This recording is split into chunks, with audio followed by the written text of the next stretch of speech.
उरण तालुक्यातील शकुंतला गॅस एजन्सीच्या मनमानी कारभारावर अखेर कारवाई करत त्या एजन्सीचे लायसन्स रद्द करण्यात आले। सातत्याने येणाऱ्या तक्रारी, ग्राहकांची लूट स्थानिक पातळीवर उघडकीस आल्यानंतर प्रशासनाला हा निर्णय घ्यावा लागला। मात्र या कारवाईचा फटका थेट सर्वसामान्य नागरिकांना बसत असून उरणकरांना अक्षरशः भर उन्हात रांगेत उभे राहून गॅस सिलेंडर मिळवण्याची वेळ आली आहे। उरण चारफाटा येथे सकाळी 8 वाजल्यापासूनच गॅस सिलेंडरसाठी प्रचंड गर्दी होती। दुपारपर्यंत रांग वाढतच गेली। तरुण, महिला, वयोवृद्ध सर्वच तहानभूक विसरून सिलेंडरसाठी रस्त्याच्या कडेला उभे होते। सावलीचा पत्ता नाही, अंगावर उन्हाचा तडाखा, तरीही आज गॅस मिळालाच पाहिजे या विवंचनेत नागरिक ताटकळत राहिले। सकाळपासून उभे राहूनही दुपारी उशिरापर्यंत नंबर लागत नसल्याने अनेकांचा संताप उसळला। तहसीलदार डॉक्टर उद्धव कदम यांनी दिलेल्या माहितीनुसार ग्राहकांची गैरसोय टाळण्यासाठी गॅसचे वितरण पनवेल गॅस एजन्सी आणि सुविधा गॅस एजन्सी यांच्याकडे वर्ग करण्यात आले आहे।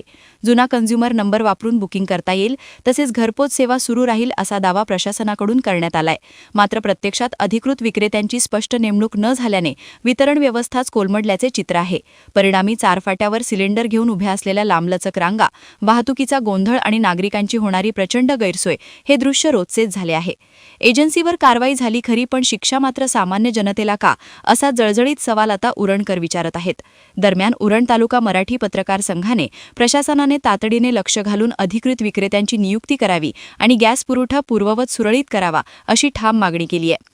आता भारत पेट्रोलियम आणि स्थानिक प्रशासन या प्रश्नावर किती लवकर तोडगा काढतात याकडे उरणकरांचे लक्ष लागले आहे। वादळवारा लाईव्हसाठी घनश्याम कडू, उरण। नवी मुंबई व रायगड जिल्ह्यातील ताज्या बातम्या आणि घडामोडींसाठी सबस्क्राईब करा वादळवारा लाईव्ह चॅनल आणि दाबा बेल आयकॉन।